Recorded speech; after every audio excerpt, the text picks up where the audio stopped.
Hola a todos, bienvenidos una vez más a este canal. Me alegra compartir este estudio bíblico con ustedes el día de hoy, continuando el estudio bíblico sobre el tema el bautismo.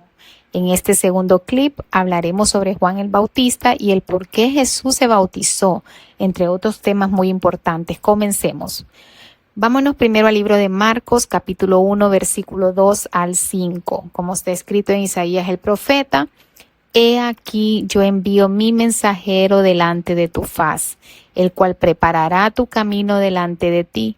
Voz del que clama en el desierto: preparad el camino del Señor, enderezad sus sendas.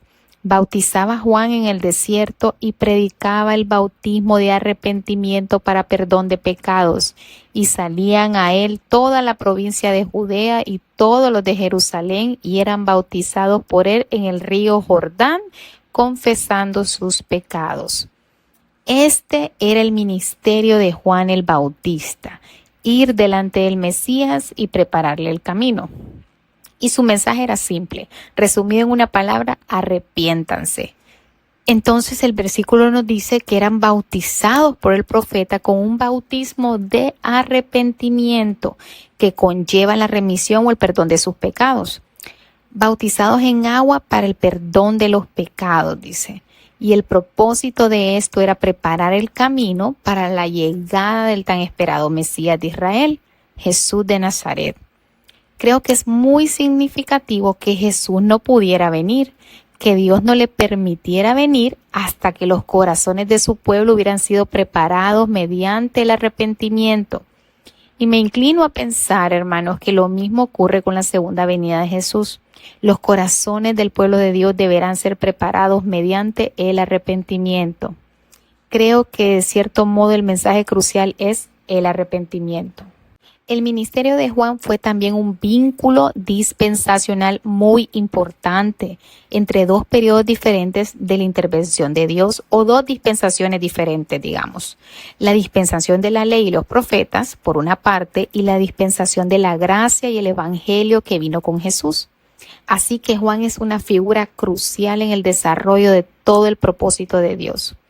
Sabemos relativamente poco sobre él, y creo que yo misma he tendido a subestimar la importancia del ministerio de Juan. Su ministerio fue breve pero crucial. Él preparó el camino para Jesús y su impacto fue realmente tremendo. Leamos juntos Marcos capítulo 1 versículo 5 de nuevo. Y salían a él toda la provincia de Judea y todos los de Jerusalén, y eran bautizados por él en el río Jordán, confesando sus pecados.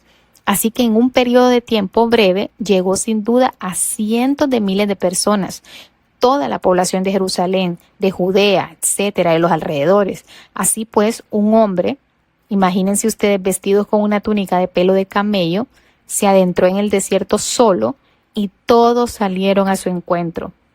Vea, esa suele ser la manera en que Dios hace las cosas. Me sorprende. Él no dice hagan un comité, tengan una reunión. Él hace las cosas de una manera inesperada. Y lo que atrae a la gente no es la organización, ni la publicidad o promoción, es la obra sobrenatural de Dios.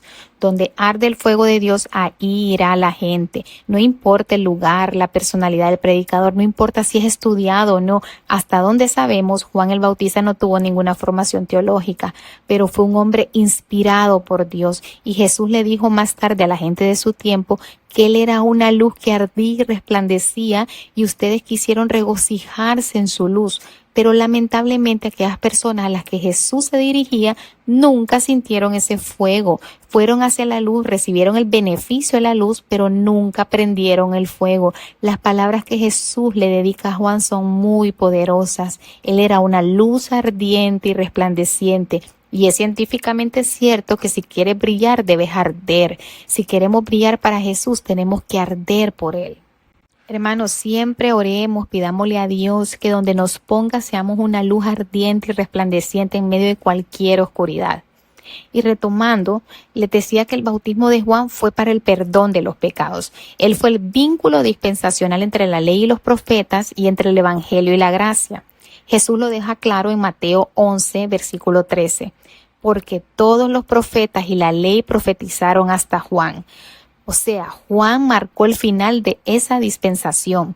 Él representó el vínculo de transición hacia una nueva dispensación de la gracia del Evangelio. Eso lo convierte en un hombre importante. En cierto modo, él dividió en dos la historia del pueblo de Dios. Finalizó un periodo e inició otro.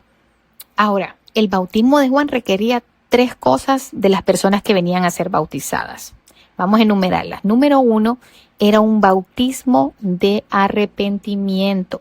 No es una emoción, es una decisión. Es llegar al final de algo, mirar hacia la dirección contraria. Juan exigió que quienes acudieran a él para ser bautizados cumplieran esa condición. Era primero una decisión y luego una acción. Número 2. Juan exigió confesión pública de pecados. Esto parece haber desaparecido del pensamiento de muchas personas en la iglesia hoy en día, pero es sumamente poderoso, hermanos, inclusive para la liberación. Cuando el pueblo de Dios está suficientemente convencido por el Espíritu Santo de confesar sus pecados, eso ha sido clave y ha impulsado diversos avivamientos en el pasado, como por ejemplo el avivamiento de Gales en 1904. Eso estuvo marcado por la confesión de los pecados por parte de la gente.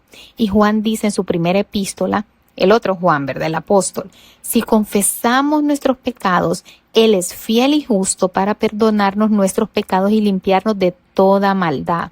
Pero esa frase comienza con una palabra, sí. Sí confesamos.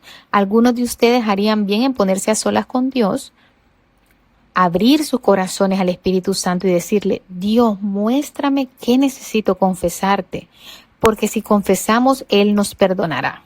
Y número 3, evidencia de una vida transformada. Juan exigía pruebas de que las personas se habían arrepentido, y cuando llegaban personas que al parecer no se habían arrepentido, se negaba a bautizarlos. Recordemos también que él tenía el don de él era un profeta. En particular, se trataba de las personas religiosas de la época. Si ustedes recuerdan los fariseos y los saduceos, Jesús señaló a los fariseos que estaban ahí y les dijo, los publicanos, los recaudadores de impuestos y las rameras creyeron a Juan y ustedes no. Él les dijo, ellos entrarán en el reino de los cielos antes que ustedes. Y es bien difícil para personas profundamente religiosas, hermanos, que asimilen una nueva concepción de Dios, porque tienen estructuras mentales, religiosidad, tradiciones que no les permiten que penetre la luz de la palabra. Así como los fariseos, Juan era un hombre bien directo. Él no utilizaba un lenguaje religioso agradable, pero estaba lleno del Espíritu Santo desde el vientre de su madre. El Espíritu Santo no usa personas que no están seguras o personas que están confusas. Escuchemos algo que Juan dijo. Muchos no hablarían hoy en día así. Bueno, vámonos a Mateo, capítulo 3, versículos del 7 al 9. Juan dijo, al ver él que muchos de los fariseos y de los saduceos venían a su bautismo, les decía, generación de víboras, ¿quién os enseñó a huir de la ira venidera? Haced pues frutos dignos de arrepentimiento, y no penséis decir dentro de vosotros mismos, a Abraham tenemos por padre, porque yo os digo que Dios puede levantar hijos a Abraham aún de estas piedras. ¡Wow! Es una afirmación asombrosa, porque ellos decían que Abraham era su padre y tenían derecho a ser bautizados por ser descendientes. Pero Juan les hacía hincapié en que Dios era tan poderoso que hasta de las piedras podría sacar hijos. Tenían que arrepentirse y mostrar frutos, no solo de diente al labio, como decimos. Los saduceos en esa época tenían una posición alta, eran de la élite aristocrática y sacerdotal. Controlaban el templo, y los fariseos representaban la clase media, dominaban las sinagogas y tenían el respeto y el apoyo de las personas. Imagínense ustedes esa escena. Juan, vestido con su vestidura de pelo de camello en un desierto, negándose a bautizarlos. Era tremendo el temple, la valentía y la convicción de este profeta. No te fíes de tu linaje, de tus antecedentes, de tus estudios, de tu religión. Tienes que cumplir las condiciones de Dios personalmente. Estos eran los 3 requerimientos de Juan el Bautista: arrepentimiento, confesión pública de pecados y evidencia de una vida transformada. Ahora, quiero enfatizar algo. En muchos lugares dicen que él bautizaba para que se arrepintieran, pero él no los bautizaba a menos que ya se hubieran arrepentido. Así que el bautismo no produjo el arrepentimiento, sino que fue el sello y la prueba de que se habían arrepentido. Ahora, claro que sí existieron limitaciones en el bautismo de Juan antes de Jesús. En primer lugar, no produjo el nuevo nacimiento. En Mateo capítulo 11, versículo 11, Jesús nos dice: de cierto os digo, entre los que nacen de mujer no se ha levantado otro mayor que Juan el Bautista, pero el más pequeño en el reino de los cielos mayor es que él. Juan nació de mujer, pero no volvió a nacer. No entró en el nuevo nacimiento porque eso no era posible hasta que vino Jesús. Así que fue uno de los más grandes nacidos de mujer, pero el más pequeño en el reino de Dios es mayor que Juan. No por lo que somos, sino por el lugar que Dios nos ha dado. Él nos ha introducido en su reino por el nuevo nacimiento. Que lo hablamos en el primer clip de este estudio bíblico. Si recuerdan, Jesús dijo: a menos que una persona nazca de nuevo, no puede ver ni entrar en el reino de Dios. Así pues, Juan tenía sus limitaciones dadas por Dios. Número 2, y esto es importante: después de Pentecostés, el bautismo de Juan dejó de ser aceptado como válido.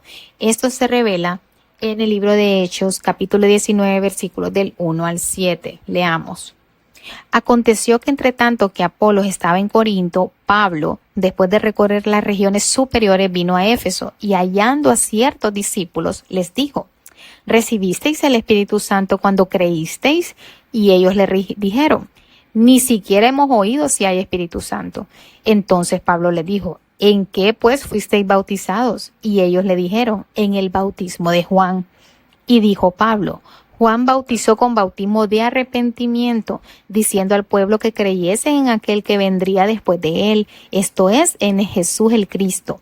Cuando oyeron esto, fueron bautizados en el nombre del Señor Jesús. Quiere decir que ahí hubo un segundo bautizo para ellos. Y habiéndoles impuesto Pablo las manos, vino sobre ellos el Espíritu Santo. Y hablaban en lenguas y profetizaban. Eran por todos unos 12 hombres. ¡Wow!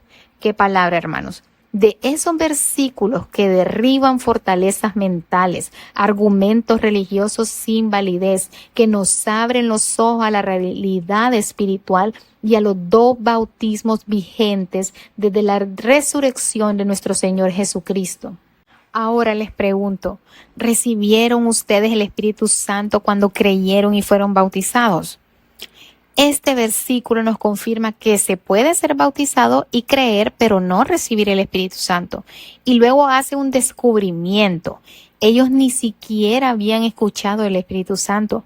Luego de esto, los bautiza en el nombre del Padre, del Hijo y del Espíritu Santo. Les impone las manos y como una experiencia especial y maravillosa son bautizados ahí mismo con el Espíritu Santo, hablando en lenguas y profetizando.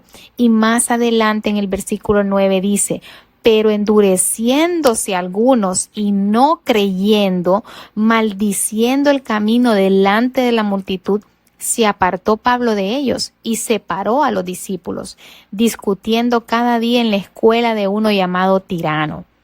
Pablo, después de bautizar a estos casi 12 hombres, se quedó 3 meses en ese lugar enseñándoles y hablándoles sobre el Evangelio, pero no todos creyeron, como podemos leer. Entonces Pablo se apartó de los que no creyeron. Nosotros debemos compartir las buenas nuevas con todos, pero también, lastimosamente, muchos endurecerán sus corazones y no querrán recibirlas. Entonces, estas son algunas de las limitaciones que tenía el bautismo de Juan el Bautista. Ahora, hablaremos del bautismo cristiano. ¿Qué es ser bautizado en un creyente de Jesús? No es el bautismo de arrepentimiento exactamente como era el de Juan el Bautista. Vamos a leer Mateo 3, versículos del 13 al 17. Entonces Jesús vino de Galilea a Juan al Jordán para ser bautizado por él.